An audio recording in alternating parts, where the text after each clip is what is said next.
Black, Poetic G.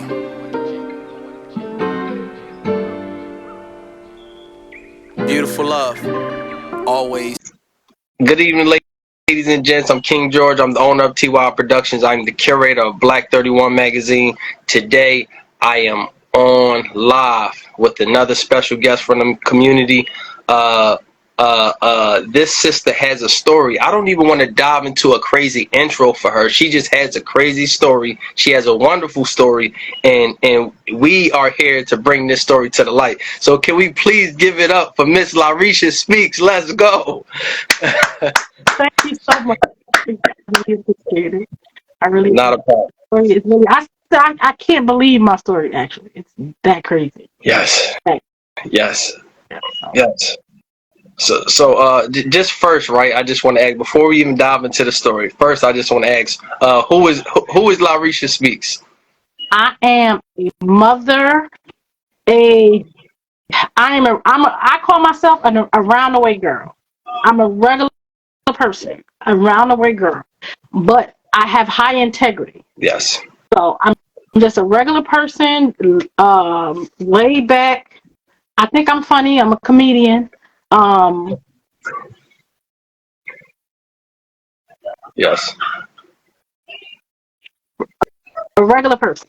Honestly, a round-the-way girl, a PTO president, a absolute regular person. Yes. Yes. But I just also happen to be an abolitionist, a fighter, the Fannie Lou Hamer of New Jersey. That's what some people have been calling me. I hear that. So, regular person. Yes. Yes. And to dive into, we're gonna dive into the first pieces of your story, right? So we're gonna take it step by step. I want to take it step by step so the people can understand. Because once we put it out, and put it on YouTube, we want the people just to understand the story. First and foremost, when the story began, where did you work at? Where was your place of your occupation? Okay. Now, growing up in the inner city, like a lot of people from North New Jersey, Yes. I always wanted to give back. I always wanted to help. I wanted to do something where I was helping. And I grew a love and a passion for criminal justice. Yes. I would watch Matlock, Hunter, The Commissioner, like, okay, this is what I wanted to do. So I had to do something where I was helping people, and I wanted to help them in the law enforcement realm. So I obtained my criminal justice degree. Mm-hmm. After I got my degree, I was a social worker for 7 years, and then I was a probation officer for 9. Now, Yes. I already had an interesting life where I could have wrote a book about surviving, because, again, we all grew up in the inner city. We all survived, whether it's Philadelphia, North, Camden, Trenton, St. Louis, or Detroit. You survived. Yes. But the trauma and the realization of me becoming a probation officer for the state of New Jersey, the New Jersey judiciary, was when I realized that the past civil rights fights that we had in the past were not in the past.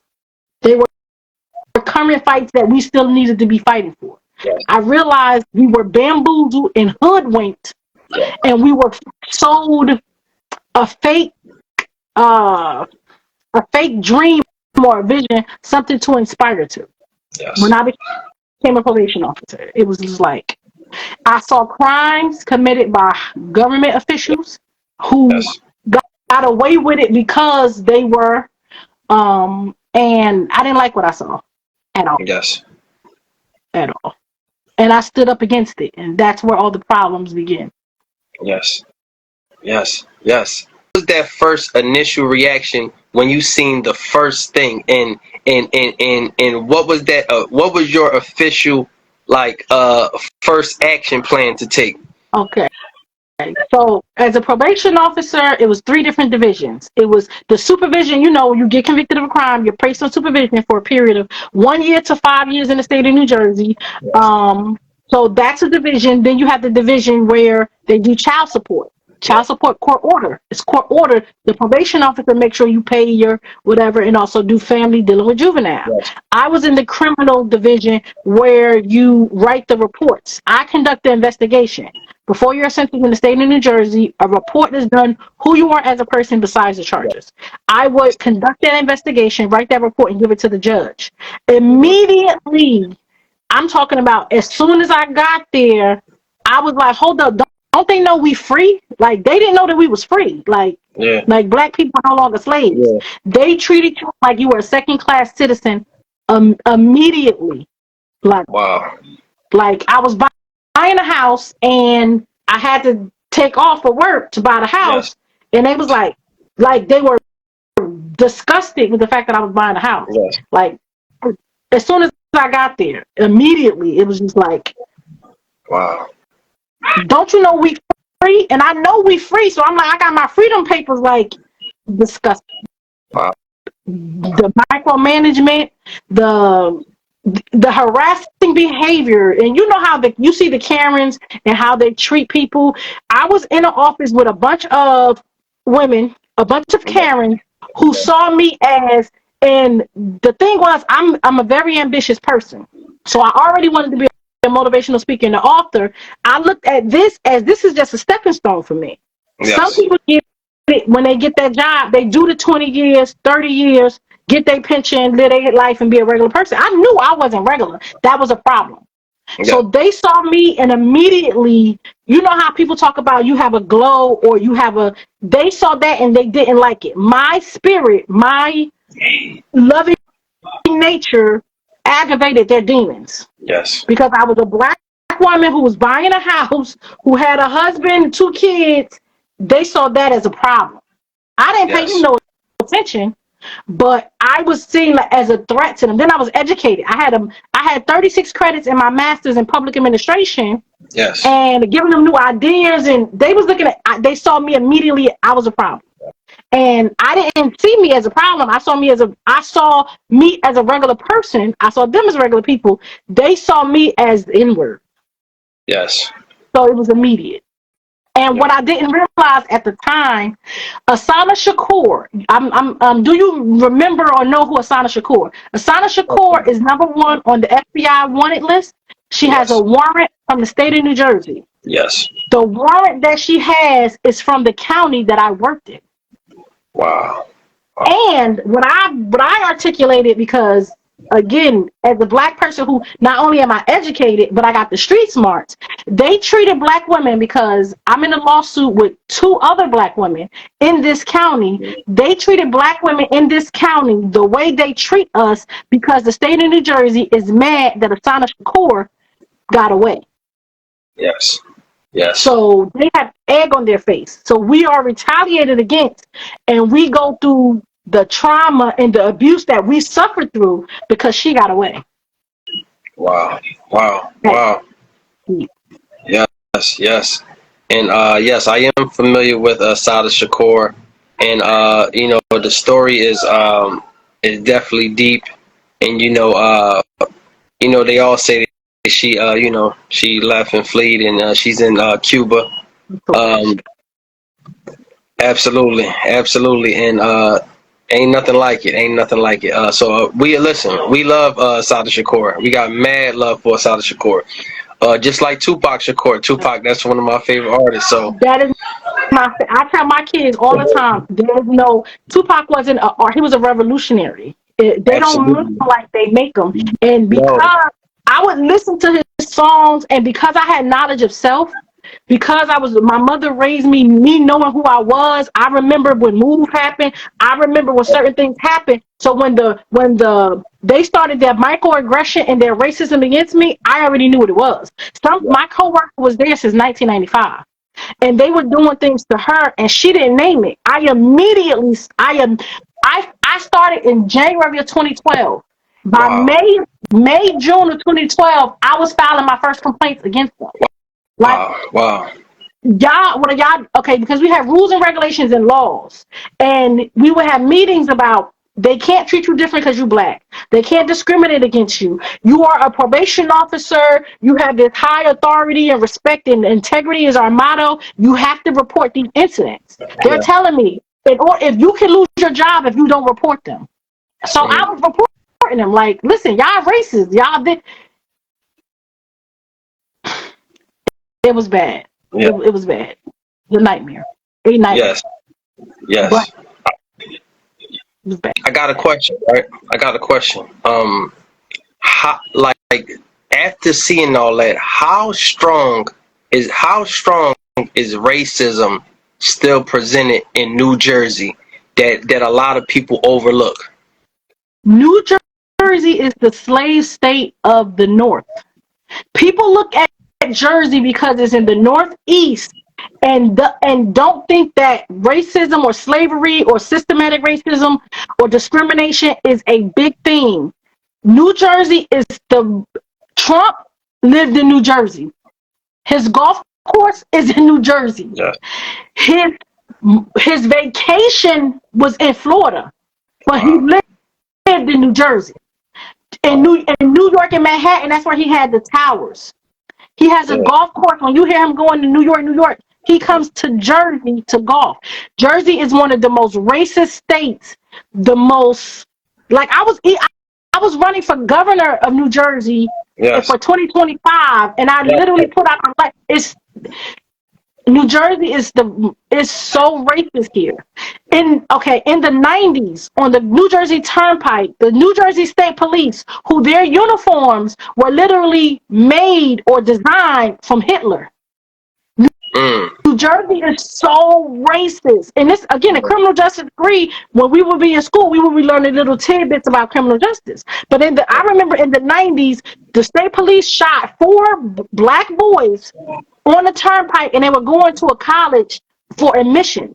New Jersey is my sole mission now is to try to help uncover the racism and the corruption in New Jersey. New Jersey black inmates in the state prison is 9-1. 9-1 in prison. Black people versus white people. New Jersey is a 9 million population. The majority of the population is white. The majority of the New Jersey State Police is, I think, is 70% white. Yeah. I don't think people understand how racist. And the thing about Jersey, because I lived in Missouri for 2.5 years, Missouri is out in the open racist. New Jersey, they cover it up. So they hit you with your racism covertly. And the southern states, it's overtly. Here, it's covert. They cover it up. New Jersey is one of the most racist states in the union, and I stand on that. And that's actually a fact. New Jersey is actually a fact. The way the police target black people, the chief of police in Trenton filed a discrimination lawsuit in July 2022 because she wanted to get rid of racism. They brought her up on departmental charges and fired her. They did that to me. My lawsuit in federal court. Wow. In addition to the federal one, it's 3 black women suing. We're suing the entire branch of government for discrimination, harassment, and retaliation. The New Jersey Attorney General had 3 black attorney generals sue them for discrimination. The Attorney General office is the office responsible for investigating the discrimination complaints within the state. Yes. Racist. Yes. Very, very, very, very, like. Very. Yes. Absolutely. And I hear that they have a lot of politicians over Jersey. Corrupt.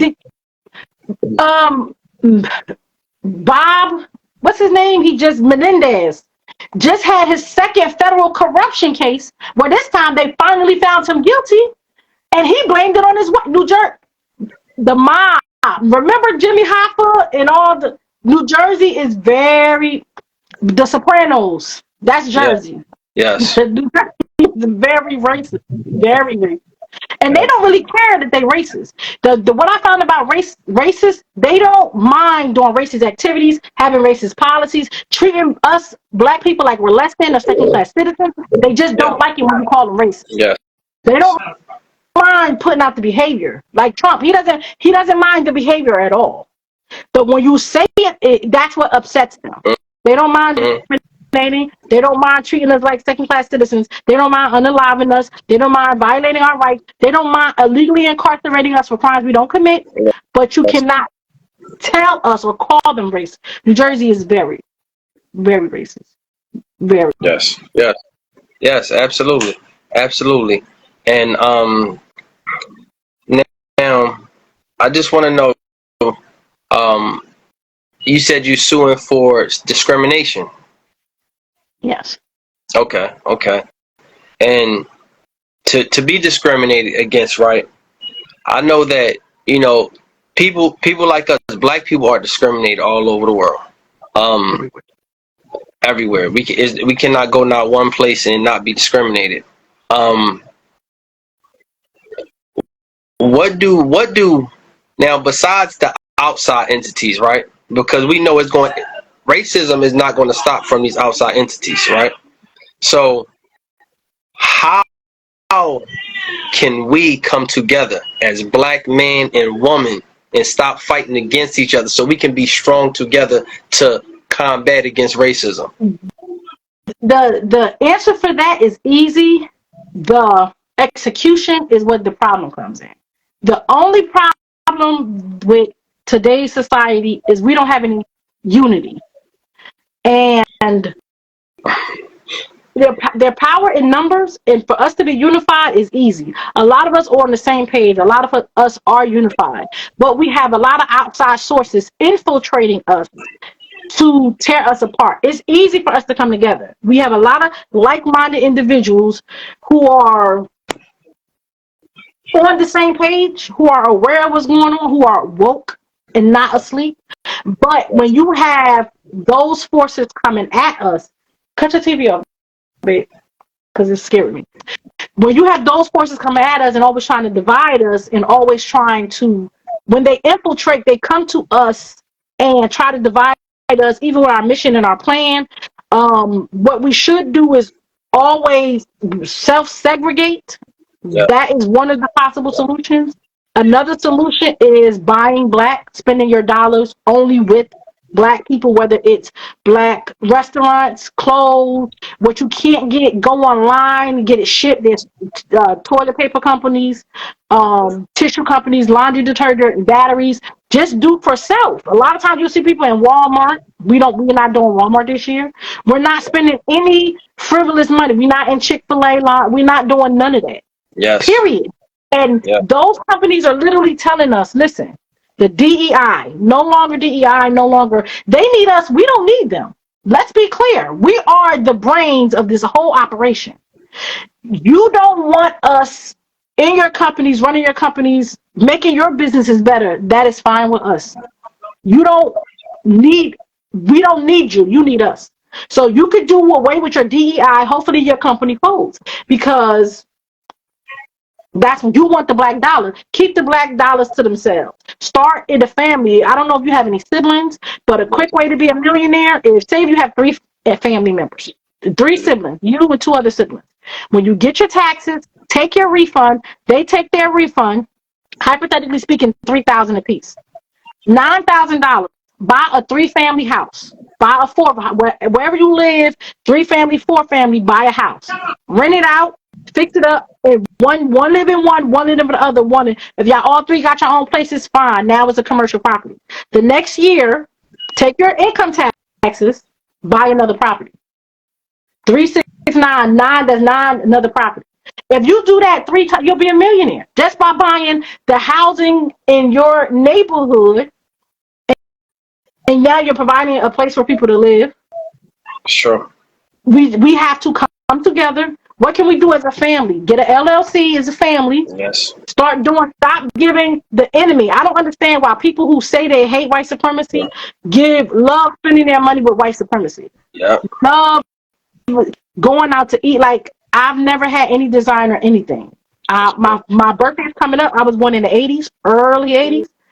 I've never had it. I will refuse to give my money to any of those companies at all. And just, it's a consistent life pattern and behavior, because those companies are not going to change.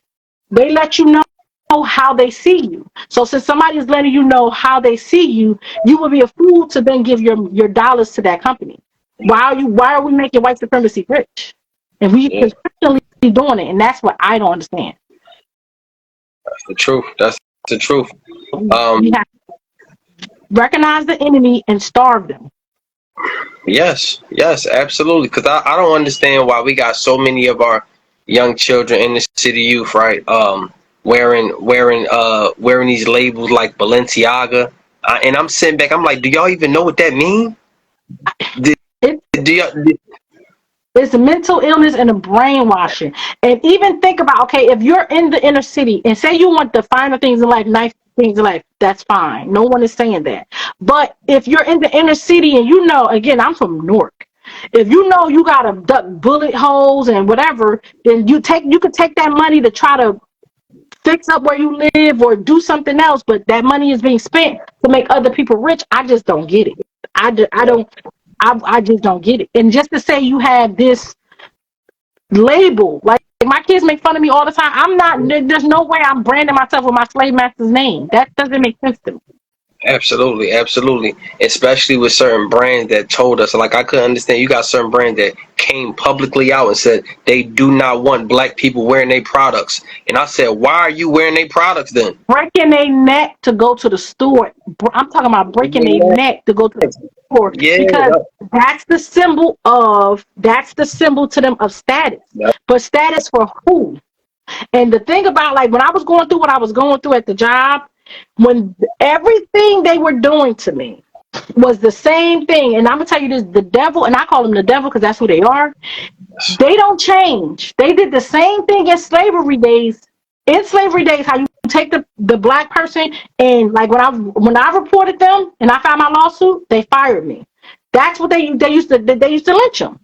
They yeah, harassed me. They isolated. That let everybody know, if you act out like she did, if you try to run, we're gonna cut your foot off. That's the stuff that they do. I knew what they were doing, and I was documenting it, and I was calling it like it was. So every time they did something, I documented everything they did, yes, every harassing, everything. So when we go to court, it's 2024. I can tell what happened in 2012 because I was filing 15-page complaints about this incident, that incident, this detail, date, who, what, when, where, why. Again, I had a criminal justice degree. yes, And law enforcement, we let you know the first class. Listen, it's not what you say, it's what you can prove.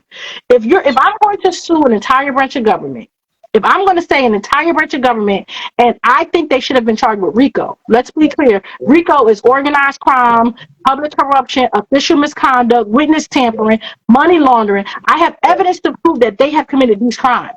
You think I wouldn't have my eyes dotted and my T's crossed?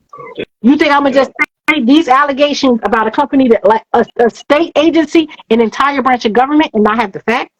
yeah, exactly. So I dotted my I's and crossed my T's, and they didn't like the fact that I was holding them accountable. Every time I filed a complaint, they would say they would deny it. You was not discriminated against. I would appeal it. I would appeal it. I would appeal it. And I would just, again, I had a criminal justice degree. I was confused at the fact that they were screwing me, and they thought, and this is the system. This is white supremacy in a nutshell. And I don't think people really Yeah, realize this.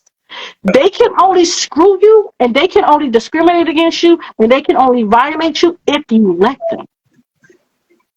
I was working for the New Jersey judiciary.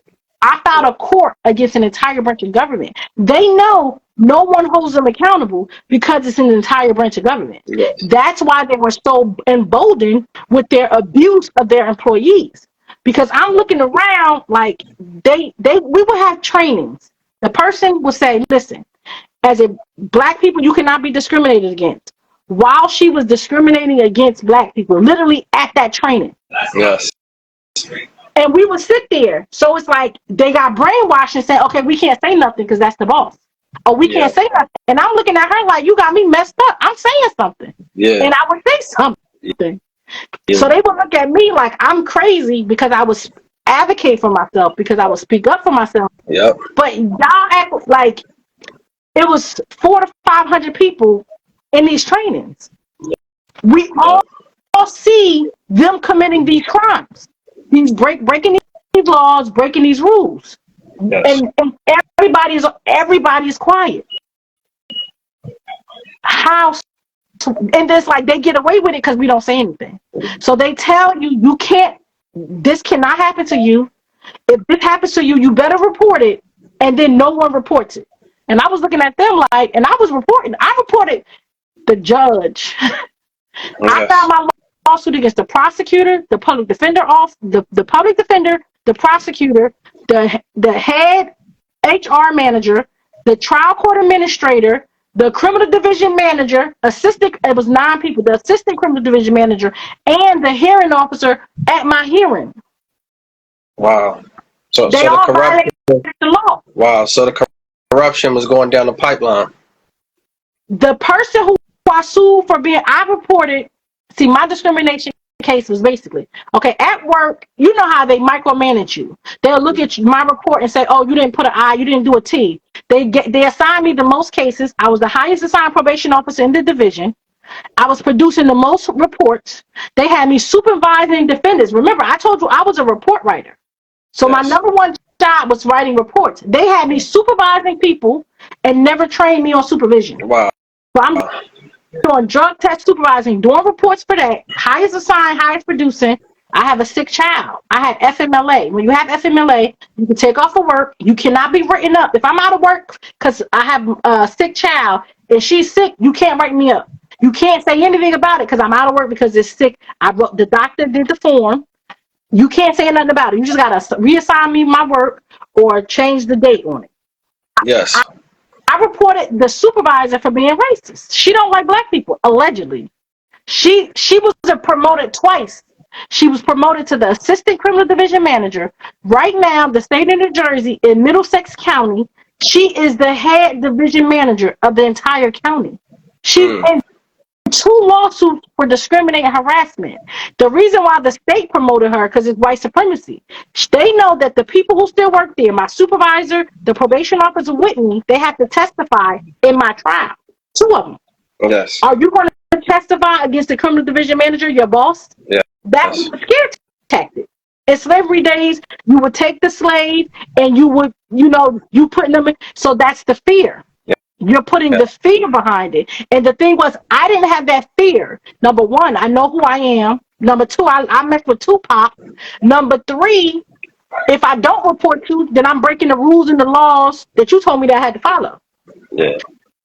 So they wrote me up on these charges. Now, my union attorney was representing me. They said, you can't write her up on these charges. This is where the money laundering come in. Yes. Now, you put me up on departmental charges. You have me a hearing. Legally, by law, you cannot write me up on these charges. They did it anyway. Wow. So you don't care about the law. You don't care about the law and the rules that you're telling me that I have to care about. And that let me know that since you don't care, I don't care. So boom, we went to the hearing. The hearing off, the prosecutor for them said, because they was harassing me, bullying me, the assistant, she went and said, you can't write her up. They bullying Lyreshia. It was just like a whole bunch of stuff. They said, why didn't she sue us? Because of my union, the Probation Officer Association in New Jersey, you can't file a grievance against departmental charges. Yes. And the vice president of the union said, but she can file a lawsuit. Yes. When I filed my lawsuit, and they were served, mind you, the prosecutor, the public defender, they said, who does this N-word think she is? The prosecutor, public defender, hearing, I sued all of them. They were hot, they were mad. When the guy served you by law, remember, you get served, you got to take it. She was like, she didn't want to take it. She was like, The server said, ma'am, you've been served. Everybody was going around New Brunswick and cracking up laughing. A time was to be had. I couldn't even get an attorney to take my case. Wow. No attorney would take my case because I was suing the branch of government that licensed them. When you're an attorney and you take your oath to the judges, to the court. Yeah. Now I'm suing the branch of government, and people's looking at me like, you crazy. No, I'm not crazy. They crazy if they think that I'm gonna see them violate me and my people, because it's not just me, and I'm not gonna say anything about it. Yes. So that's the basis of my federal lawsuit. Yes. The state of New Jersey saw that I filed a lawsuit. They illegally incarcerated my nephew. Yes. My mentally ill nephew, who has a mental capacity of a 13-year-old. Yes. And they fired me because of my federal lawsuit.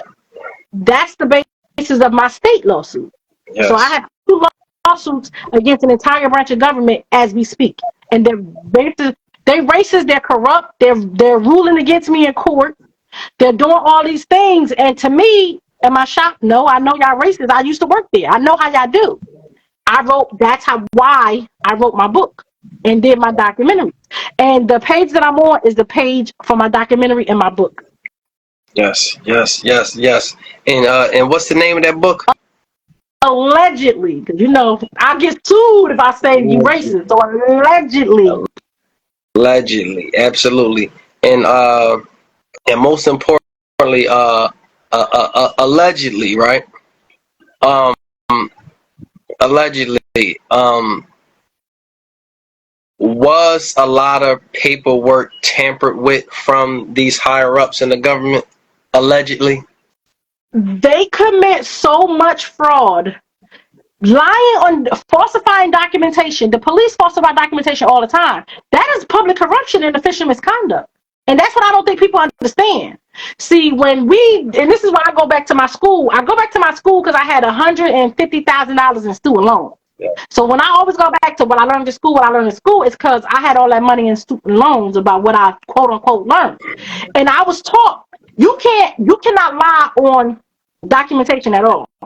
So when you see the police and the police be like, it'll be a situation where the George Floyd incident.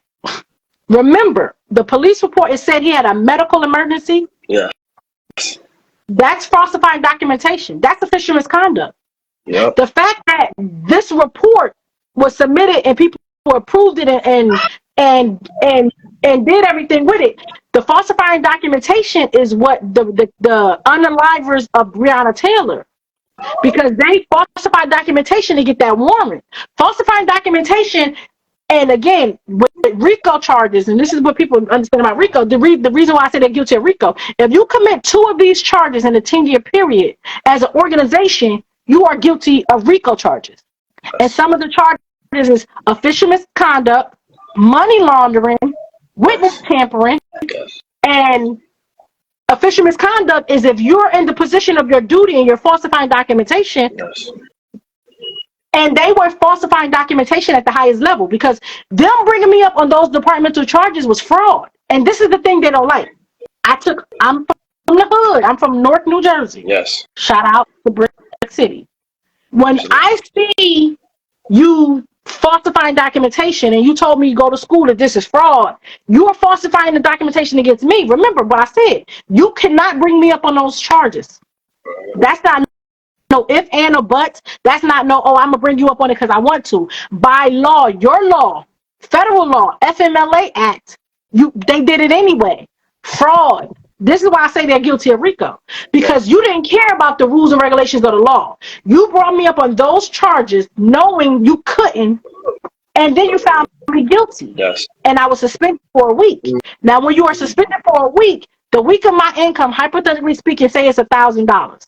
I don't get that money because you take it out of my paycheck, right? Where does that money go?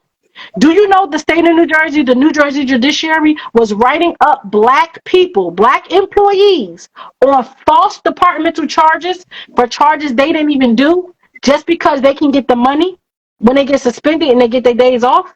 If you have a budget, all I got to do is write the black people up. I'm the courts. I'm going to find you guilty, and that way I'll get money back in my budget. That's money laundering. Because you're fraudulently coming up with these charges for the purpose of saving the bottom. That's money laundering. And that's what they were doing. And I'm not the only one. It's 2 other women in my case. I uncovered this. This is the thing. So, again, remember, when I say I grew up in the hood. Yes. Hood. Me, I go to school, I get educated. I go to school, I go to predominantly white institutions. Yeah. I learned their system. Yes. And I just decided to use their system against. I'm using everything I learned in school to get my degrees against white supremacy. And white supremacy don't like it. And a lot of people get scared. They're going to come after you. I didn't break any crimes. I'm always a person with high integrity. I always did what was right, even if no one was looking, because, that's just kind of person I was. But the level of crimes that these people commit, the money laundering, the witness tampering, the false, me having to do, remember, I did the reports and I'm Yeah. asking the people why they're there. One person, I'm writing her report. In the police report, I take the police report and I summarize it. In the police report, the police are saying that she's the victim in this matter. The Wow. New Jersey prosecutor charged her. The Wow. prosecutor charged the victim. And I'm looking Wow. at this report like this ain't right. I'm seeing how they do my people for the purpose of getting a conviction. The prosecutor charge who they want to charge and what they want to charge.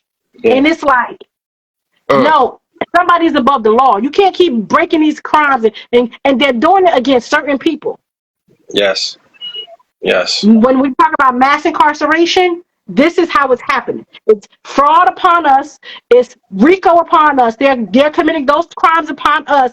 And because we are not organized as a people to hold them accountable, because they have infiltrated our culture and our life, they have silenced a subsection of us. So we are silent about their abuses. And again, it's because they put us on a hamster wheel. Because every day we're fighting. Black women are dying, giving childbirth. That's Then true. we're taking our schools, trying to get educated. They're prison school, the prison pipeline. Mm-hmm. They're labeling our kids, saying our kids got behavior issues, so we're dealing with it. Then in the workplace, we're dealing with it. Yep. Then going to the grocery store, we dealing with it. Black people, you're dealing with so much discrimination and harassment, and that's what they do to us to try to wear us down. Because where do you, okay, you want to fight, who do you fight first? The doctor? The education system? The police system? And they know that they have us fighting for our lives. Who do you? And that's how they're able to not necessarily get their control over us, but they have silenced us. They use the power. How they were really able to do it is in the 90s. Remember? Okay, I'm a hip hop fan. So remember in Yep. the 90s music, we had radio, we had black owned companies. Yes. Def Jam, even though it was partially, but we had, can't say Bad Boy now because they're going through it, but we had a lot of companies. Yes. Clothing line. We had FUBU, we had Fat Farm, Baby Fat, we had a lot of Carcana. What happened in the end of the 90s, early 2000s? We had BET. BET started the year before I was born. Like, what happened to all those companies, all those clothing lines, all those record labels? Yeah. They sold out. Mm-hmm. Mm-hmm. The Mm-hmm. TV station that was sold. You're right. White supremacy said, listen, these black people have something here. They have something powerful. If we still had the clothing lines, the record labels, we would be a great force to be reckoned with. But because they sold out, they were able to infiltrate. What white supremacy did by selling out, they made nothing better. They made nothing for us. They improved our way of living, no way, shape, or form. They literally bought those companies, bought the record labels to destroy us from within. Yes. Because they couldn't get into it because we created it. Remember, hip hop is not gonna last. They literally brought into our music, our culture, our TV station to brainwash us mentally to try to destroy us from within. That's Yep. why it was done. That's why the 90s music was so great. Yes, because you had the ratchet, Yep. but you had a bit for everything. Now you only have one type because Yep. we don't own it. And the way white supremacy is telling us that it's hip hop fault that we have what we have, and that's the brainwashing. It's not hip hop fault because it's not hip hop. It's blackface because black people don't own it and run it. Yes. Now, I have a problem with a sexy red. I have a problem that there is only a sexy red and not a rhapsody. Why doesn't Yep. because if we own it, we know as a people who would be really out there. So white supremacy has bought into our culture that it's the new blackface. They own BET, they own all the radio stations, they own all the TV, they own all the social media, and then they're telling us that the hip hop is the cause of this. This hip hop music is killing blacks, and hip hop is bad, and hip hop is bad because it's brainwashing. Now we're thinking that we are bad. Now we're looking at hip hop and like, oh man, hip hop is this, but that's not hip. That's white supremacy. Telling you what hip, like, and people got to understand. Start calling a spade a spade. It's blackface. It ain't got nothing to do with hip hop. Yep. That ain't hip hop. That's white supremacy. But it's a cold game because now they got us fighting. Now you got people arguing over things because it's not the culture. It's culture vultures And then you have other people, I don't want to say their names, but they're not in our culture. They're not like us. And they have these YouTube channels having conversations with people from our culture, making statements about our culture, and it's an attack on us. That's the last brainwashing, because hip hop was the last greatest thing that we literally created from us. They took Yes. everything. They Yep. took everything else. Thank God Kendrick is trying to let us get it back right now. Yeah. But that's the brainwashing of them thinking that they want to. Remember Malcolm X said they'll get one of y'all just to say it was one of y'all who did it. That's what Absolutely. they're doing with them buying our stuff and then saying this is the radio stations play it. We know who own the radio station. We know who own the TV station. Exactly. So you can't say that that's hip hop. That's not black. That's nothing like us. Nope. The '90s literally was us. Exactly. And how Exactly. great was it? How great was it? How diverse was it? Yep. That was the last. So, Yeah, that was the last bit of our great music. and the brainwashing, and they saw that it was great. They bought it. They are the face of it, and now they're telling us that that's y'all. And then you have people actually arguing when Dr. Umar says hip hop is the detriment to black people. Boo boo, you better know what white supremacy is, because now because they control it. They control the record execs. They are pushing out. Even the guy had his interview and said his family got to get paid. Black people, we didn't do that when we owned it and we ran it. That's So true. we just got to start calling it what it is. The number Yeah. one thing with white supremacy, and Neely Fuller said this: once you understand white supremacy and everything it is, everything else will make sense. Yes. When you don't understand white supremacy and how it works and the brainwashing, you get confused. Yes. That's true. And I understand what's going on and what's happening to us. Yes. Yes. I agree. Listen, I agree. We have listen, I love the revolutionary spirit that you have. Um yeah, Tupac. Tupac, listen, it's crazy that you say that because Tupac, that is my favorite I don't even call him a rapper. That's my favorite, one of my favorite poets of all time. Artists, but also Prince. Prince. Prince is, listen, Party Like It's 1999. I wanted to say something because Party Like It's 1999 meant something. It was so listen, that song was so hitting and letting us know what was about to take place. And what you think about that? When I tell you, I'm an old school soul, so I love it all. Yeah. Prince is one of the greatest. The trilogy, the best of everything is black. Let's just be real. Whitney Yes. Houston, Michael Jackson, and Prince. Like and Tupac. Like let's be Bob real about Marley. it. Bob Marley. Listen, so James we know what the Brown. is. We know who was popping and how it was popping. And it's just the fact that he was trying to wake us up to even the contracts. Even with signing the record over. The master is the top copy. Every other copy of a master, remember, you own your masters? Do you own your masters? You, Every other copy is called a slave. That's why Prince had slave written, and he was going at the record companies because how they were doing black people. That's yeah. when he changed his name and he was the artist and things like that. But they deep, and a lot of people are understanding and woke and understanding what's going on, and a lot of people are confused. A lot of people are not confused because when I have my conversations, especially about the debate of hip hop and discrimination and racism, we just got to start calling stuff a spade and calling stuff. And a lot of people are not used to the terminology.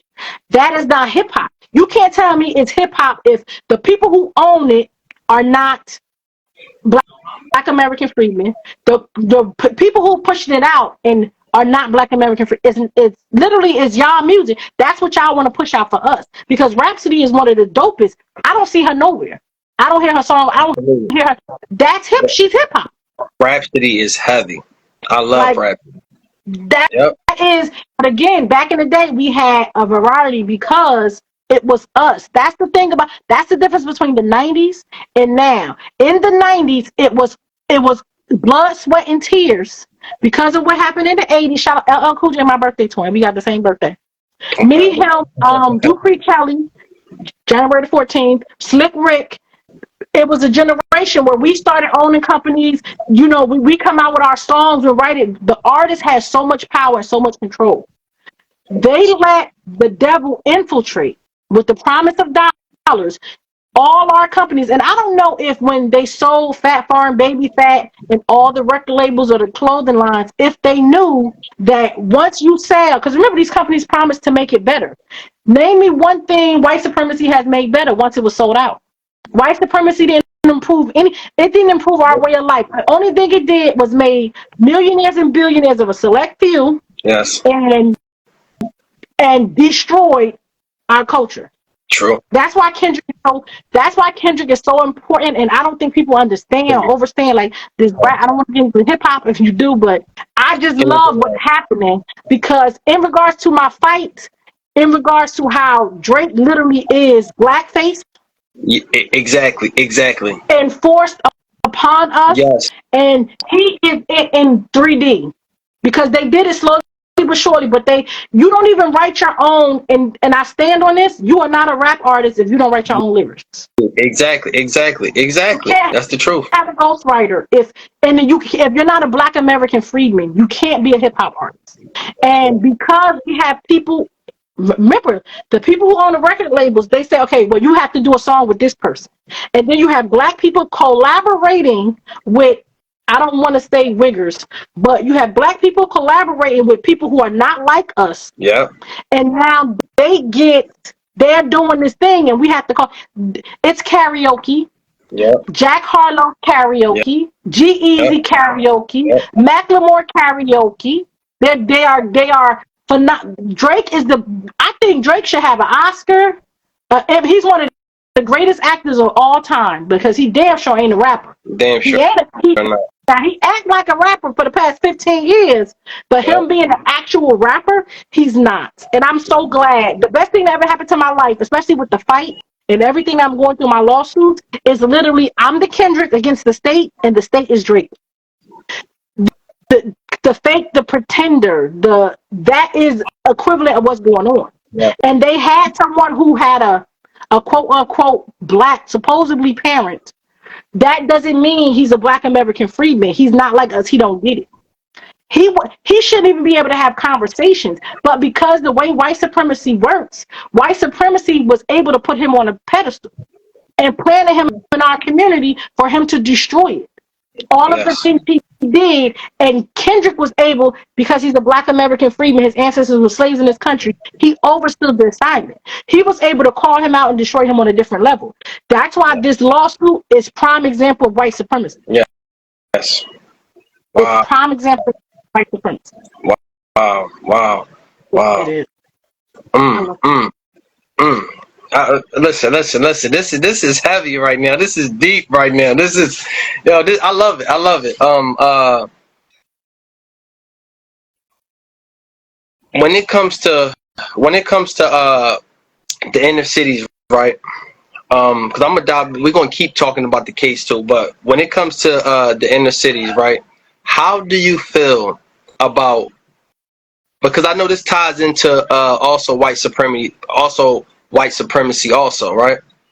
We have so many young children dying within the inner cities, right? So many, and they getting their hands on so many guns. Why is this happening so much within our inner cities, within the hood? Not on purpose. The government is, I don't know if you heard of COINTELPRO, but that is the government, literally that's the government program responsible for having the inner city, the project. Remember, a project is an assignment is an experiment. That is done because they work for white supremacy. White supremacy had a job. They had a conversation like, look, we can't hang Black people anymore. So we have to do certain things. And again, the infiltrating of the hip hop. And the reason why it's so prominent now, I don't think people understand what was done and how it was done. The infiltration of the hip hop was done so that they can start doing it to themselves. Back in the day, we 80s babies. We know the 10 crack codes, never get high on your own supply. Now you have artists actually saying Percocet, like it's literally through our music telling us to try drugs. I grew up in the era where you didn't try drugs. You didn't do it. Absolutely. Like you didn't, like it was a no. Exactly. You sold it, you didn't try it. Now it's okay to. Did you see Kodak Black? He was zooted out of his mind. Mhm. That is cool now. Because again, who owns the record labels? Who owns the music industry? Even record execs are giving their artists drugs for payment. Wow. Oh yeah, somebody said that about Juice World, that they are Mm. literally giving him drugs as a form of payment for his services. So when you look at the guns in the community, again, even in who we don't make them, we don't own any gun manufacturer. Name one black owned gun company. Yep. We don't own any. We don't have we don't the NRA don't even like black people, but they make sure that certain ammunition get in certain neighborhoods. That is that is specifically done so we can do to ourselves what they want to do to us. Mm. In the city of Chicago, I was in the Midwest for a number of years. I went to grad school in St. Louis. The murder rate in St. Louis, it was number one. I remember the World Series was between Detroit and St. Louis when it was number 1 and 2 on the crime rate. I go everything to the crime rate because of my criminal justice degree, so that's how I go into it. Yes. But the guns are here, the drugs are here on purpose. That was purposely done. And that's why I tell people have a conversation. That's why I'm a motivational speaker. And I speak to the youth and I really say, listen, they say, oh, we don't like the KKK. We don't like white supremacy. Why do you work for him then? You working for him. You're doing what he wants you to do for him so he don't have to do it. And what happened was because they couldn't, like they said, we can't do it anymore. We have to take off our hoods. They took off their hoods and they literally joined the judicial branch of government. Yes. Because the judicial branch of government started as slave patrol. Yes. The court, immediately after 1865, when we were quote unquote free, what happened? They started with laws. Now, if you're homeless, where you gonna live? Slavery just ended. That's a crime. Wow. They started criminalizing everything black because slavery is still legal. In order to be a slave, the only thing the government has to do right now is convict you of a crime. Mm. The only thing the government has to do is say you're guilty of a crime, even if you didn't do it. That's why we have mass incarceration. That's why we have the conversations about the 13th Amendment. That's why when you see a black person unalive on camera, you see the media. The media is an extension of white supremacy. That's why Mm. black magazine is very important to black people because I don't think they understand. When back in the day, we had Jet and Ebony and Amsterdam News, Yeah. where we can go to or BET Nightly News Yep. and hear our stories about what's happening to us, good, bad, or indifferent. Now we only go to one place, and they're not putting our stories out there because, Exactly. like me, I'm a fighter. I have a lawsuit against an entire branch of government in federal and state court at the same time. One lawsuit filed by herself with no attorney. There's no articles because I'm fighting the system. I'm fighting white supremacy. So white supremacy doesn't want to lift me up. That's why I thank you very much for lifting up us Absolutely. and our people because who's going to do it Absolutely.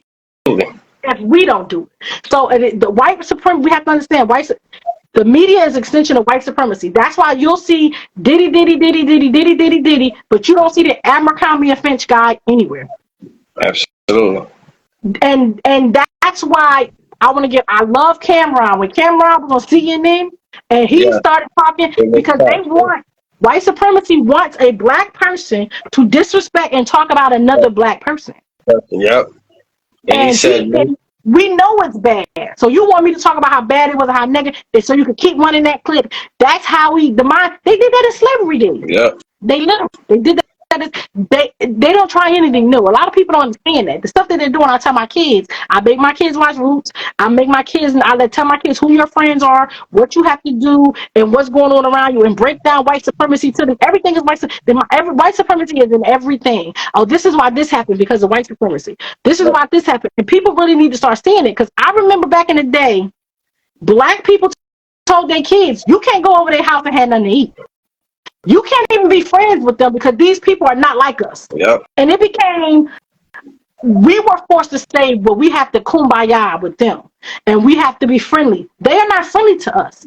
It was a black lady who was at a sleepover with a bunch of people who did not look like her, and she was unalived, and nobody was held accountable for it. It was a black young man who went to Iowa, to the lake, Iowa, in some place out in the Midwest, with a young lady and her family. He was found in the river. Mm. It's been certain instances. This boy was hanging out with his friends. They unalived him. Why are we not telling our kids and our friends, listen, homeboy, you can't, that they not your friends. Like, you got to be very careful who you hang with, why you hang with them, when you hang with them, because they are subject to a different rules than you are. Yes. Different regulations than you are. So you're thinking they're your friends, and then you end up in a situation. And that's why Diddy got caught up in his situation. He thought he could do what they did. And Yes. Yes. we're not the same. So not understanding white supremacy gets a lot of people in trouble, because when you want to get your inward wake-up call, they will come for you. They will come for you. So the guns are there because of white supremacy, and that's why it's so important we talk to the youth. But the brainwashing, and again, remember I told you, in childbirth, women are dying in childbirth at a higher rate than any. In 2024, you telling me you going to the moon? You telling me that the Tesla guy got space shit? They got a whole SpaceX. People going to the moon just for a couple of minutes and coming back down in space, and women still dying in childbirth, and they was having babies before they even had baby. Childbirth is one of the most natural things there is. Yeah. The most natural. None of us would be here if our ancestors didn't have. Before they had hospitals, slavery days, we didn't even have medical care. So Yes. now, when we have doctors, medical care, black women are dying. It's insane. So you have these, parents, single parents, and a lot of that. These young men, young women are out there for themselves, and they're fighting for their lives. The peer pressure, them watching the social media, thinking this is cool, this is what we need to be doing. Gangs are it, this is it, and it's detrimental. But it's all white supremacy. Yes. Yes. Yes. Absolutely. A lot of things is tied in to white supremacy. Everything. Even from your hair, from the hair on your head. Do you know a black woman cannot wear the hair on her head that grows out of her head? They literally had to pass a law for a black woman to wear her natural state of hair out of her head. They had to pass a law to say that you cannot treat her different if she wants to wear her hair naturally how it comes out of her head to work. Yeah. To work. Yep. Wow. Wow. Wow. Wow. And I want you to answer this question. And for the people who freely accept the white supremacy and freely accept it, embrace it, and then go against their own black people to take them down, why is this so important for black people to know and to get away from the spirits of the people who are like that? You get what I'm saying? So you know how when we had you know when like it's kind of like Harriet Tubman times. You had the ones who was running with her, who she was freeing, and then you had the ones who was snitching. So it was, yes, it's a separation. So how do you feel about that? Okay, this is the one thing that is very a controversial topic, but people who ancestors were not slaves in this country get treated very, very differently than people who ancestors were slaves. Yes. And you have a lot of people, a lot of immigrants who don't look like us, who are saying that we, as people who are entitled to reparations, should not give reparations. What are you doing? They are supporting white supremacy because that's their tool. That's what they're supposed to do. They are understanding that in order for them to get, because remember, who owns the TV stations? Who owns the radio stations? In order for you to be a pundit, in order for you to be a pundit who's quote unquote powerful, who get out there, you have to have these talking points. Yes. You have to have white supremacy talking points, because you can't be powerful. You can't be about necessarily action or about the people. And that's why, like, CO, I don't even want to say her name. And what pisses me off to the stiffness of pissness is when she says something that's believed to be quote unquote pro-black, and Wow. people are taking that statement and they're running with it when she doesn't like black people. You Wow. a broken clock is right twice a day. That doesn't mean we use it. We cannot ever find ourselves in a situation where we conscious enlightened people are quoting a Candace Owens because she is detrimental to black people. Because Yes. she did an interview with Nick Cannon. I was on MTV with Nick Cannon in '03. So me and Nick Cannon go way back. So she's doing a interview with him when she's talking about stuff and she's saying how there are only two genders or whatever. And the fact that people are taking this clip and putting it up there and saying, yes, this is a powerful clip, this is a powerful clip, it gives her credibility. We Yep. know she don't like black people.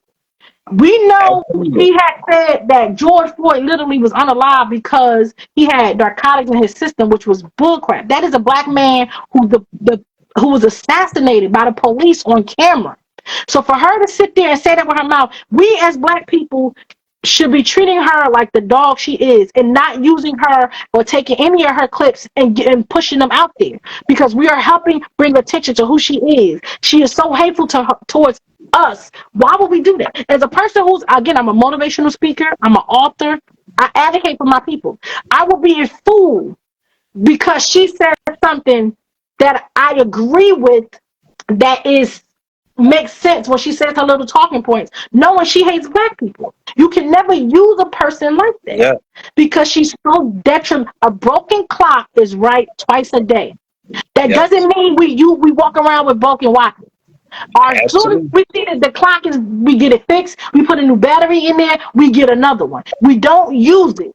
And they are using some of the talking points, and black people who I respect Nick Cannon, I giving her the definitely. platform to spew that hate when she don't hate, like we shouldn't be listening to her at all. You have to ignore those people. You have to True. put them on the island. I mean, Now, listen. I agree with you. I agree with you. because they don't wish us any good. They're not doing anything for the people but destroying the people. Because then you have people like dealing with a mental illness like Kanye West. When Kanye West was dealing with, and he hearing some of the things she's saying, and he's like, well, wait a minute, black people should think like this. And black people should think like then you're giving credibility to her. Now you have people thinking her like she's a credible source for somebody who actually advocates when she don't like black people. Like, Absolutely. Absolutely. so we can't use her for any type of quote and anything she did. We have to ignore her completely. Never every time I see something, like I see somebody say when she said something about Sexy Red and how she's bad for the community, and I said the same thing, and how she's only being pushed out by white supremacy because such and such. I said the same thing can be said for Candace Owens. She's only pushed out for us because they want us to be like-minded like her because she is literally the devil, the new blackface. Yeah. I Yeah. don't like her. I can't stand her. I don't like her with a passion. I do not like her. You know what? I hear a lot of things that you say, and I'm gonna tell you one thing that make me skeptical about a lot of things. Right, when it comes to people who speaking for the culture, I agree with a lot of things that Dr. Umar says, but especially when there's a black woman in power or in a certain status, I get skeptical when she does not have a black husband. As you should. Every The time. most the most powerful thing you could do as a black person is marry another black person. Like, how would you sit here, hypothetically speaking? I'm Absolutely. sitting here talking about my people. I filed lawsuits. I'm doing this, and my man is white. My man is white. Why you look at me like I was sideways? Absolutely. And I I was would be like, look at me too, because it wouldn't even make no sense. It doesn't make sense. You telling me that you so for your people that you can't even find somebody for like your people, and I don't, I don't believe in interracial relations. Then we get Drakes, so it's like, yeah. do we really think like? Now, look, I'm gonna be honest with you. I'm not against interracial, but I'm gonna be honest for myself. For myself, I love my black woman. Listen, let me tell you something. Listen. I'm not against what people do, but I'm for I myself.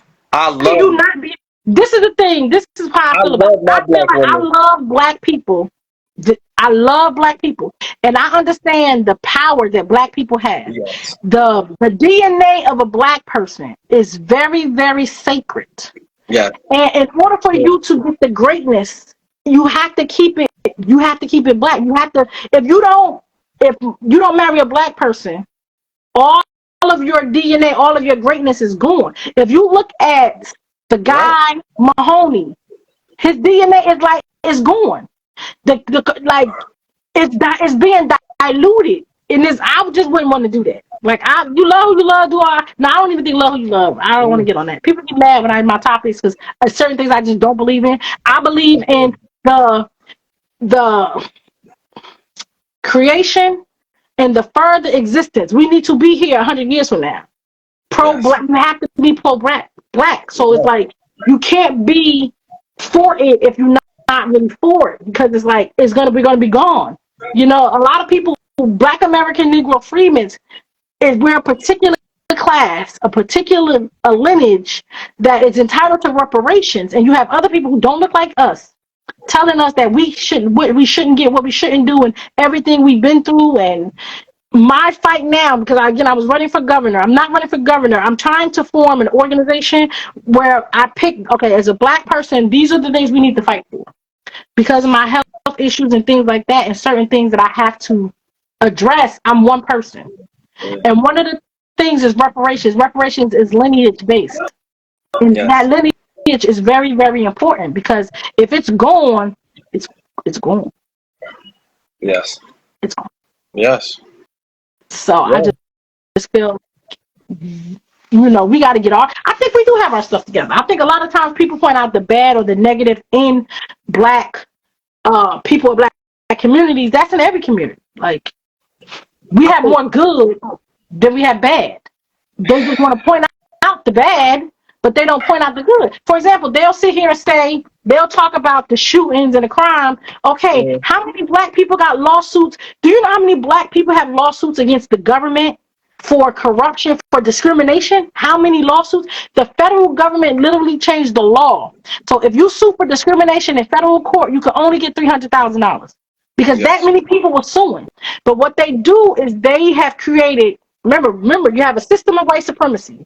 How they, remember, I said in the hospitals, when you're having a baby, when you go to school, when you at work, when you in a grocery store, the police stop black people more than any other race. Black people have a target on their back.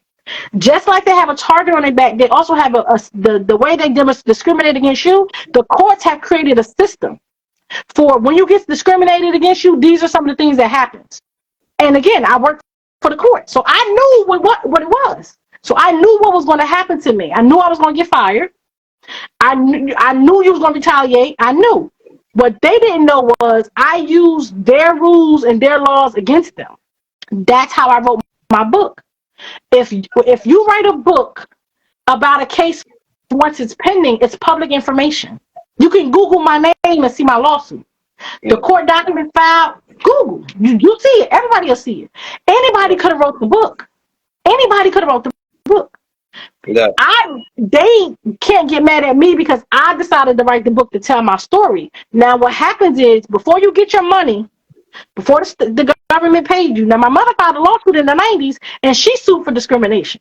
So it runs in my DNA. Yeah. They make you sign a paper where you can't talk about what we did to you. You can't say anything nefarious against the government if you're suing for, like I can't go into pay. Oh, let me tell you how racist they are. Let me tell you how corrupt. They'll sue you and take the money back. I wrote my book while my case is pending, and I do interviews and talk about how racist they are while my case is. They can't say nothing. Now, once I filed a lawsuit, the book is already written. You can't unwrite a book. Yeah. Yeah. I did the documentaries. You can't undo a documentary. It's already out there. They can't say anything about it. And I did that specifically because I understood how white supremacy worked. I knew they were going to silence me. My friend was a sheriff officer. He was called the N-word. He sued. They called him an N-word at work, a sheriff officer. When he sued, they made him seal his court documents. So now if you look up the case where the sheriff officer was called the N-word, those documents are sealed. You can't get it. He can't talk about his case. It's Wow. done. I knew they were going to do that to me. That's why I said, not today, Satan. How about this? How can I counter white supremacy? Everything is like you have to counter white supremacy. Yeah. You can't love it away. No. They let me know they kept their foot on my neck. They harassed me every day. So I knew I had to keep my foot on their neck. Like they let me know what they were gonna do. They let me know they don't respect the law. They don't respect no rules. Homegirl, I shouldn't respect no law and I shouldn't respect any rules. Thank you for that. Because they let me know they don't respect them, so I shouldn't respect them. They kept their foot continuously on my neck. So I knew when I got fired, I started doing interviews. I hit you up. I hit everybody up telling them my story. Let me tell you about my story. Let me tell you. Because I knew how white supremacy works. Yes. Yes. Yes. Absolutely. Absolutely, man. This entire interview is so deep on white supremacy. Listen, it's so crazy. I wanted to bring up a point. I'm not sure when the live gonna cut. If it do cut, we gonna just hop back on. But I'm thinking about Malcolm X, Martin Luther King, right? I'm hearing white supremacy, right? I'm also hearing I also heard how they wanted us to be like this person, right? Mm-hmm. But then we had a true leader who was this person. But white supremacy wanted us to be like this person. But we had this person who was truly. That's not true. That's not What you true. Let think? me What tell you you, think? What you think? What you think? Dr. King's birthday is the day after mine. Okay, Dr. okay, King was about that life. okay, The thing about white supremacy is white supremacy only carved out what they want you to know about Dr. King. okay. They say Dr. King was nonviolent. People don't understand how cold Dr. King really was. Okay. Them boys that was with Dr. King had them hands. They had Dr. King is a prime example of how you meet white supremacy, you counter white supremacy. When he was saying that love stuff, Yes. but what happens is they was putting that out there on the media. Oh, he talking about this love stuff. Yeah. So when you are in Paris, Germany, London, and you have a pastor talking about love, and you see the white man spraying them with hoses, wait a minute. They started looking at white supremacy like the devils that they are because Dr. King. Because Yeah. of his words. He was an orator Okay. because of his words. Okay. He knew, okay, look, we can't send, that's what I'm saying. Like, Dr. King was a thinker Okay. with the kids.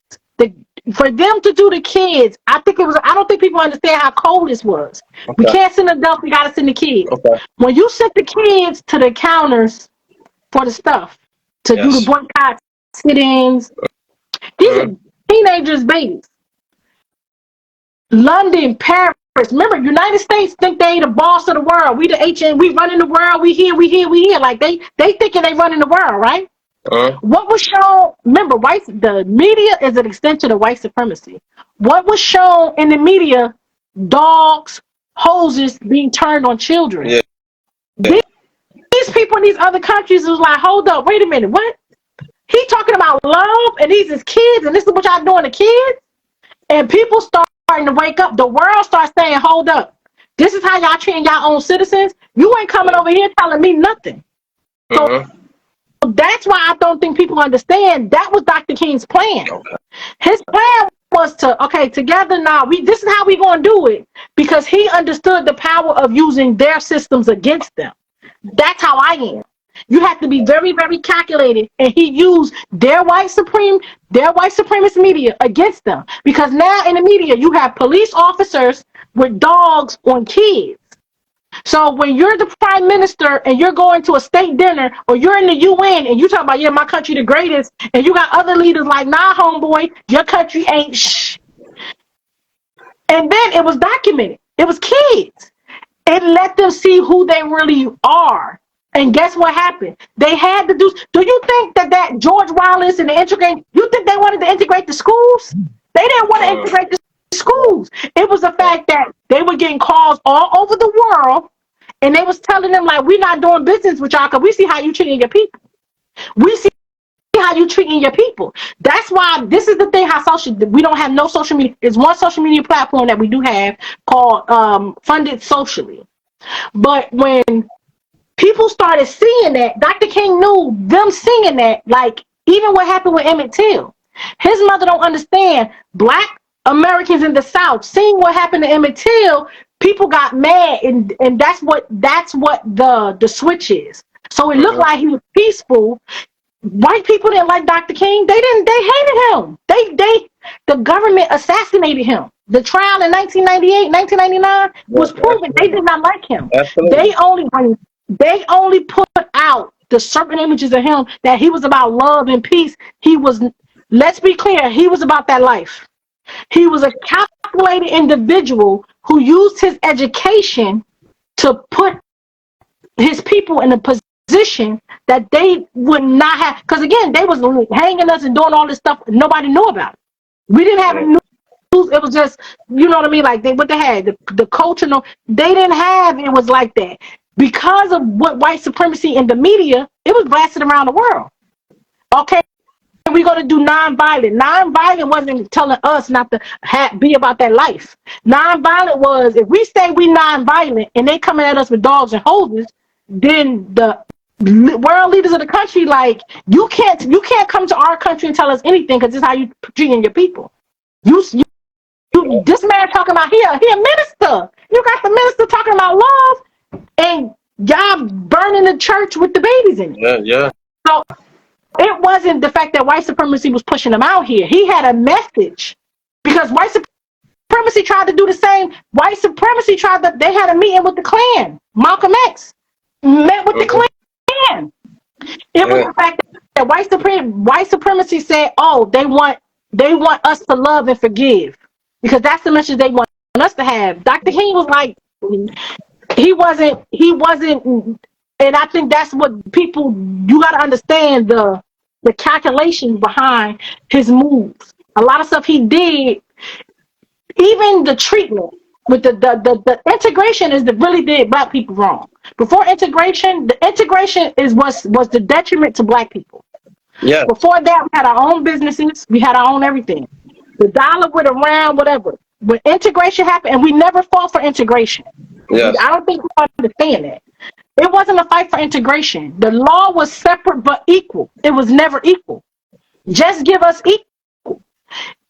You would have the better pools, yours was always better than ours.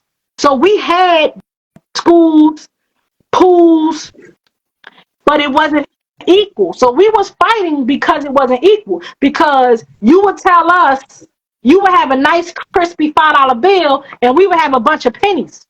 We would have 500, you know what I mean? You would say these 500 pennies is equal to the $5 bill was crisp. You could fold it up. It was convenient. Well, we had to carry around 500 pennies. It was a struggle. So the fight that black people should have had was for better, separate but equal. I don't have a problem with the separate but equal. The issue was it wasn't equal. So because I get upset. Why do we want to eat their food? They didn't use seasonings. We talk about their food all the time right now about how they don't use seasoning, and we at their lunch counter because we wanted their food. It wasn't because we wanted their food. It was the fact that the media will see how we were being treated. Once the media see how we were being treated, and they had these conversations with other world leaders about how they're great, they'll look at them like, nah, you're not really great, boo-boo. That's what I don't know if you hear my son. He in here snore. I'm in my sunroom. Oh, no, you good. No, I don't hear anything. Oh no. And listen. I love it so much, and I'm so glad that you are speaking on white supremacy, and just by the people who are in here that's watching, I'm gonna be honest with you, usually we have more people in there, and just the fact that we speaking on white supremacy and I see people running away from it goes to tell us what type of country we living in right now. People run away from it. They want to talk about twerking and they want to talk about the fun. They don't want to talk about because a lot of times it is sad, it is depressing, it's your everyday life. Who wants to be reliving it? But the truth of the truth, I hit stuff with the truth. You know, I'm a comedian, so I try to make little jokes, but facts are facts. And we have to really understand or overstand what's happening. White supremacy is a mother. It's a mother, and it doesn't want you to face it. And if you can't pay your bills, and you dealing with stuff on your job, and you dealing with it, you don't want to go home and deal with it. When you on social media, you want to see Bootsy, but he be wilding out of. And I get it, and I'm not mad at it, but that's not gonna stop me from my fight. That's not Nope, gonna stop nope. me from holding them accountable. That's not gonna stop me from. I'ma stay on them they neck just like they stay on my neck. I had court Absolutely. yesterday. Like white supremacy is a mother, and at Yeah. the end of the day, I I I I I, I often ask why me.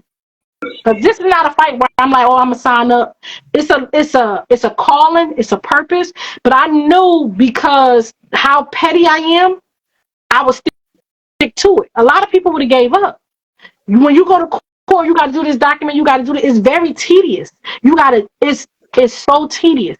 At the end of the day, y'all got me up. If you think I'ma just allow you to abuse me and not say anything and help my people, the first thing that happens when somebody happens is unalive. What they say, their person criminal record, selling cigarettes, criminal record, criminal. They go back to when a person was a juvenile. That had nothing to do with the circumstances of this incident. So Mm-hmm. I don't have the criminal record. So if I can challenge the system, maybe I can help somebody understand like the whole entire system. Because people get scared of when they're dealing with court. You dealing with court, you scared. I sued an entire branch of government twice, Yes. twice. Yeah. Yes. So it's like Mm. somebody got to do it. If we're gonna keep being quiet, and I'm gonna keep being quiet and silent about the pain of my people. Nah. How many people who are incarcerated for crimes they didn't commit? I'm gonna keep being silent about it. I'm gonna keep letting y'all violate my brothers and sisters. I grew up in the hood with the people, and I'm seeing all the corruption, and I'm hoping that somebody who's arrested in Middlesex County or the state of New Jersey, like, yo, ain't y'all being sued for racism? I want my case out of here, or I want an investigation and something really to shake. Now I have my podcast where I do interviews with people, where I'm doing a lot of people who are in prison who are innocent. The young Yes. man I had, the judge, this is what the judge said when he sentenced him. The judge said I should dismiss this case. Basically, there's no way that you should have been charged with this crime. They had the evidence that you wasn't even there. The state destroyed it. He's been in jail since 2012 for a murder he did not commit. Mm. The judge know he didn't do it. The prosecutor, Mm. they all know he don't do it. But guess what? He black in New Jersey. Yes. Yes. Yes. I have And it's so crazy that you saying that, right? Because I did an article on a brother, and I don't know. We could be possibly talking about the same brother, and we could not be talking about the same brother, but we also could be talking about the same brother. This brother is from Philadelphia, and I gotta shout him out because listen, I got a lot of. It's so crazy because I love that you're talking about how white supremacy worked because a lot of people in the city gave me a lot of slack when I got this story, and they didn't even understand how I got the story. It wasn't even like his wife is my first cousin, so I got the story from my first cousin. So it was a lot of backlash from different Muslim brothers and sisters in the community that we supposed to be in the same community, and y'all mad because I got the story because people overhearing that Meek Mill's lawyers is possibly going to take his case, and people worrying about the clout. People worrying about the clout. I wasn't even worried about none of that. I just wanted to speak to the brother and help get his story out there.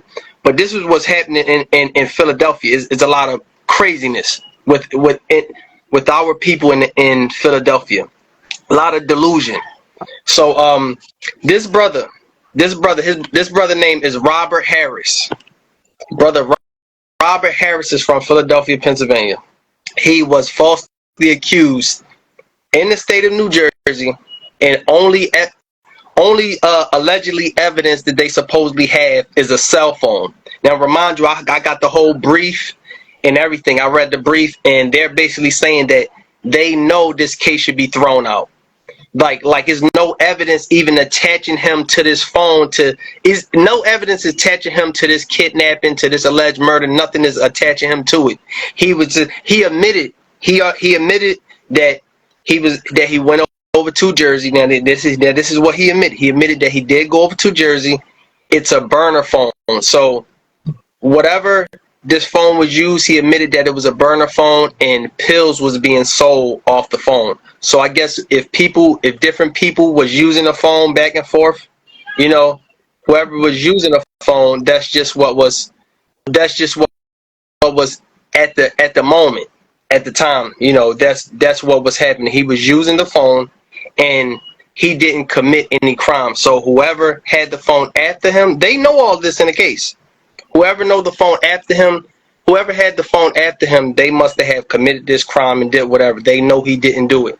And this brother been arrested since I believe it been that long. Wow. Since about 12. And the thing is, the criminal justice system is going to hold him accountable because white supremacy workers, they don't care. Any nigga will do. Remember when I told you about in order for them to make you a slave, you got to be guilty of a crime? Yes. They don't care that you didn't do the crime. They want you guilty so that you can be a slave to the state. Yeah. And yes. Actually, it's not the same case. And in this case, the guy had his cell phone with him. He on his cell phone on Facebook posting. There's a videotape in his community in Atlantic City of him. The state took the videotape and deleted the evidence that showed that he was not where the crime was committed. And then found him guilty, gave him 40 years in prison for murder he didn't get. It's Keyshawn Early. Wow. This is the government doing it to the people. The state government doing it to the people. And this is the thing, it's fraud. It's illegal. Absolutely. And no one is holding these people accountable for this public corruption. So I'm like, this is my purpose. I'm turning my pain into purpose. I have a criminal justice degree, and baby, I'm gonna use it. Yeah. And I'm fighting to bring attention. I did the 2 documentaries on my case and my nephew case, and I'm doing another documentary on people who are innocent, but who are in prison for charges they didn't commit. And we're going to investigate and talk about the case and talk about the circumstances. And I'm gonna put Jersey on the map. Jersey want to fire me? You want to fire me and say I'm gonna show you just how incompetent I am. Yeah. I'm bringing and I want people to see that it's not just isolated incidents. This is the system, because the judges be like, oh, it's nothing for me to do. The judge gave it to the all-white jury for them to decide to throw this black man. White people don't care about black people. The whole system is corrupt. And it's happening over your case, this case. My brother's incarcerated right now for a crime he didn't commit. My nephew is incarcerated literally because I filed a lawsuit against a branch of government. The state of New Jersey Judiciary said, let's lock up her nephew because of her lawsuit, and did it. Did it. And it's like, and I'm thinking to myself, I'm from the streets. I don't know if you understand what I'm trying to say, but you think you're going to get away with that and I'm going to do nothing? Like, I can't do nothing. It took my therapist so long for him to tell me that I couldn't unalive these people. Like, he really had a conversation. He really said, it took him 3 years from him. When I tell you the homicide, and I kept asking him why, and he literally said, because you can't. So I finally got it that I couldn't, but they thinking they could just do us any type of which way and we have to sit here and take it. I don't understand that mentality. Nope. You can't just treat people, and it's certain type of people that they treat a certain type of way, and they think we just gonna sit back and let it happen, and we just gonna sit and take it, and I'm not taking it by any means necessary. So I definitely believe, again, Jersey is very, very racist, very, very corrupt, and if you really look at the system, if they had all the people who are guilty of crimes, there would be nobody in prison. Yes. Have people who are innocent in prison crimes, and that's the system. And everybody in the system, the judges, the it's not for us to do that. The police arrested the person. Oh, it's not enough to do that. We got to give it to the prosecutor. Why are you arresting the person you know didn't commit the crime? Prosecutor. Why are you prosecuting the person you know is not guilty of a crime? In my book, I talk about 3 cases. 3 cases. Yep. The reason why I wrote my book, my case, and what everything happened to me. Number 1 case, Asana Shakur. Yep. Asana Shakur happened in the county I was in. They know she was innocent, but they wanted to charge her with that crime so she could, because she was in the car. They wanted to dirty her. When they come at you with these charges, it gives them credibility. As a probation officer, I reported them for being racist. Do you know what was the first thing they did after I reported them for being racist? Wow. They came after me with false departmental charges. Mm. The charges was false. You brought me up on a charge. Their witness against me said I didn't do it. They still brought me up on the charge. Because they wanted to discredit my lawful claims. So that's what they did. So with Asana Shakur, they came up with the charge. She was shot. There was no way for her to shoot a gun. They said that she unalived a state trooper when she was injured. There's no way she could have did it. And they found her guilty. They had a warrant for her arrest since 1978, 1979. Wow. She's a black woman. Yeah. Other case in Somerset County, New Jersey. I don't know if you heard of his name. His name is Isaac Wright. He's an attorney. 50 Cent, Curtis Jackson did a TV show for life about his life. Yes. He was incarcerated as a kingpin. He got out of prison, became an attorney, and sued the prosecutor for prosecutorial misconduct. Wow. In Somerset County, the same county that my case is in, racist Somerset County. Wow. Jersey is very, very racist. And he won. And this was 1991 when he was arrested. With Isaac Wright Jr. The third case, this is one of my favorite movies of all time. Denzel Washington played Reuben Hurricane Carter in the movie Hurricane. Yes. He was a boxer from Patterson, New Jersey. Yes. He was in prison for 19 years for triple homicide he did not commit. They know he didn't commit the crime. They have the evidence to prove that he didn't do it. He got eyewitness. He had an alibi and everything. The state of New Jersey lied on his alibi. What they do, and this was the Sana Shakur case was like 78, 79. His case was like around the same time the Sana Shakur case was. Isaac Wright case was 91. They lied and basically said, "You black, we don't like you. We're gonna put you." They put him in jail for 19 years for a triple homicide. They know he didn't commit. In the state of you said how Jersey very racist. After he took all his evidence to federal court. When he took his case to federal court, the federal judge could have thrown it out. The federal judge knew how corrupt. Saw the evidence had to be presented. They had to look at the evidence. The evidence was presented, and he said, "New Jersey is so racist. Free that man today." That's how racist New Jersey is. The federal government is free. You know what the state of New Jersey did in that case? Filed a lawsuit to get him incarcerated again, knowing he didn't commit the crime. And I didn't know, because I tell people this all the time. I used to work for a white supremacy organization. I unknowingly worked for a white supremacy organization. I didn't know it was white supremacy. But that's cold-blooded calculated. So they don't really care. The judicial branch of government is the entire branch of government that specifically targets black people. Black people are the number one target. And this judicial, because remember a lot of times people say defund the police? Yes. The police are the pawns. It's the judges who are the head of the judicial branch of government, the prosecutors who prosecute people for crimes, because you know that certain people don't get prosecuted. It's more of them than it is us. So obviously, statistically speaking, they commit more crimes than us. So why is it in the state of New Jersey, the prison is 9-1? They commit more crimes than us, but we're more likely to be incarcerated. So it's the judicial branch of government, it's the prosecutors, it's the police officers who only target black people, the sheriff officers, the Department of Correction officers is literally the plantation.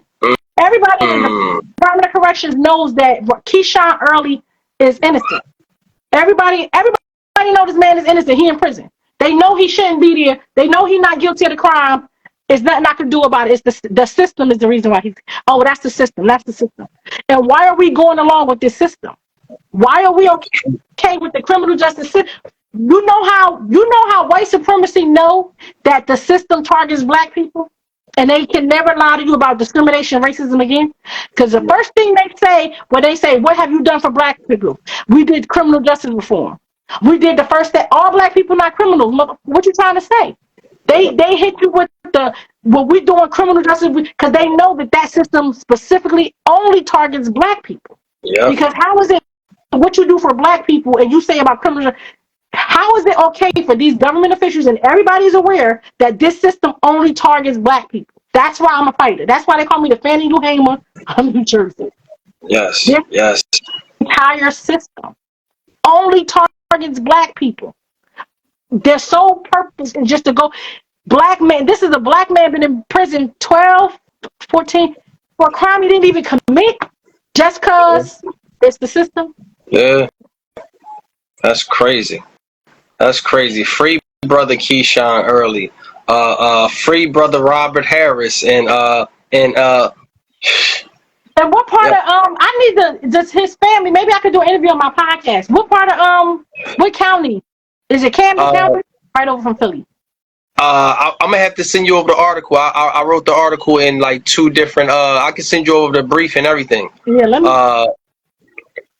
I got you. Brother Robert Harris is a good brother, man, and crazy. They know he didn't commit this crime. Like I said, everything I was saying, like he admitted to what the phone was for, and why he was over there, and even still, he been in there long enough. He didn't commit anything. He didn't, they have evidence that he did not kidnap nobody. He did not murder nobody. Nothing. And this is the thing. When I got a criminal justice degree, they would tell me that like some things happen, ethical class. Some things just don't happen. I wrote about it in my book. There are people who are in position of power who are allowing these things to happen, and then it's just the system. It's just the system. That is why my book is so revolutionary. I don't think people understand how I put a target on my back and my life on the line by writing that book. But I knew the importance of me writing that book because I had to get out what was happening. I systematically, when they say it's the system, but the person that has a criminal record, they dismiss the person because I don't have nothing. Parking tickets, let me knock on wood. So you can't use that argument with me. Is I saw corruption and I detailed how they went after my nephew. The policies in place that they didn't follow the policies when it came to me. Everything they did to me, somebody's like, you got any witness? I don't need witnesses. Their policies say they're not supposed to do X. In my case, they did X. They have no defense for why they did X. They broke the law, broke the policy. Yeah. Everything they did to me consistently. And there's no way I would have my case and them seal the court documents and nobody know what they did to me. There's no way. I couldn't live with myself. I'd rather do my book. There's no way. Yes, we commend you, sister, to keep on going. Revolutionary spirit, that's what I'm talking about. I'm from the streets. That's what it is. They got me. Listen, last but not least, right?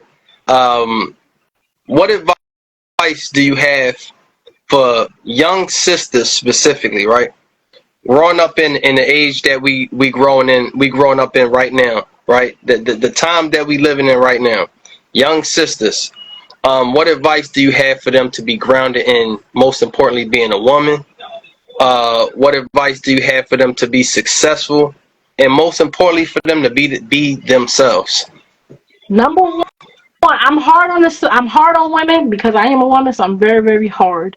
And with the peer pressure and everything that these women are going through, you have to love yourself. You have to love yourself and start being honest and real with yourself about who you are. And it starts with little things. It's like I don't know if you notice, I don't wear makeup. I wear braids as a protective style. I'm all natural. I haven't had a perm since my late 20s. That's cool. You have to love yourself. So a lot of the times, even with these chemicals in your hair, like it starts with your hair. It starts being natural. It's okay to get your hair done, but when you're putting the chemicals in your hair that's burying your scalp from breathing, literally you're putting the braids in your hair, you put the scalp in your hair, the glue in your hair, your scalp is not breathing. You need your mind. You need your scalp. If something goes in your skin, it can go in your skin through your scalp. A lot of women was having fibroids, getting cancer from perms. The simple thing is taking care of yourself. Yeah. Love yourself, have high self-esteem. I'm gonna say be natural, be natural. You want to wear brains, it's fine with brains. But just understand that education is a key to a lot of different things. And education doesn't necessarily mean getting a degree. Because a lot of times people say, a lot of times when people go to school and get a degree, they get programmed to go along with the system. Yes. And you can't go along, you have to have integrity. That's the key word. A lot of times people, if anything you give me with integrity, understand and understand what integrity is, and making sure that you're doing the right thing even if no one is looking, Yes. and you are holding yourself accountable to a certain standard of certain things, and making sure you get your education. And remember, education is not just the books. Yes, I have a degree. I have a couple of degrees. Plan on going to law school after this. Yeah. Education is not just the books. Understanding and understanding what you need to do for you and yours. Yes. And Yes. loving yourself. And I'm just, please be natural. Please. Like, I don't wear makeup. I don't know how to put makeup on. I don't do any of that. I don't wear fake nails. It's because a lot of that stuff they put in there, they if I want to target a people, I gotta get to the women. If I'm putting cancer, you know, even in the braids, some of the hair that they put cancer in it. So Uh-huh. it seeps through your scalp. And even with the weaves, there's cancer in it. Even with the nails, the acrylic, the women there they're covering up, because all of these quote unquote beauty tips for women, the eyelashes. I don't know if you. I don't have eyelash, but I do have. I have beautiful lashes, but I don't wear like the fake lashes. You see my little afros. All of those things are chemicals we put in our body to hurt and harm us. True. Just Yeah. because we trying to get a standard beauty, who beauty? We the standard. Yeah. Exactly. Exactly. So we are Exactly. literally killing ourselves, putting chemicals in ourselves. Some women eyelashes be like this, you can't even see straight. I had a girl who put a chemical on her eye to get thick eyelashes. Mm. And this stuff years later, like with the perms, they find out that the perms is making them have fibroids and making them. Do you know it was the chemicals was messing with your fetus? As a woman, Mm. you can't get a perm when you're pregnant. Wow. You cannot get a chemical perm in your hair when you are with child. Wow. And I said, wait a minute, hold up. If I can't get a perm when I'm with child, how can I get one without it? Yeah. And now all the lawsuits about the cancer that has been causing in women. Uh, So just as we really start understanding what the standard of beauty and what's going on here, they're poisoning us yes. because we want to look a certain type of aesthetic, a certain type of way. We are the culture. We are the it. We don't need to do nothing but be. We black women. Yes. Yes. Like people trying to Absolutely. hate and be us and do us, just be. Absolutely. Black women are beautiful. Listen, let's give Right? it up for black women. Let's give it up for black women. That's absolutely. Just be. Listen. Absolutely. Listen. Thank you so much for getting on live with us. Listen, this interview was so um, educating. I'm gonna go back and watch this interview because I'm educating myself some more. Listen, I love the educated sister, and listen, we thank you so much. So tell the people where can they find you at. Lyreshia Speaks. I'm about to put it in. Lyreshia Speaks is my website. IG be blocking my page because I be telling you like a T.I. is. Um, I'm about to get off of Twitter X once the presidency is over with. But Lyreshia Speaks. I'm also on a black funded website. It's a social media app called Funded Socially, Okay. where you can go live over there. They got groups from different states, different whatever. Just Lyreshia Speaks everything. My website, LyreciaSpeaks.com, Lyreshia Mm. Speaks Twitter, allegedly documentary. My documentaries are on and then I finished, but the trailer is on there. And I do want to give a shout out to Philadelphia. Philadelphia is one of my favorites. If I ever had to live in a city, it would be the city of Philadelphia, the city of brotherly love. One thing I love about Philadelphia, Philadelphia is supposed to be the Mecca of the Northeast.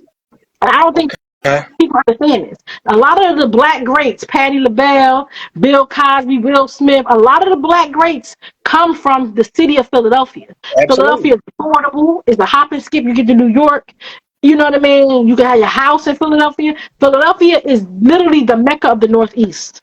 That's Absolutely. one of our like cities. So if I ever had to live in a city, I'm a suburban girl. But it would be the city of I love that city. The city of Absolutely. brother.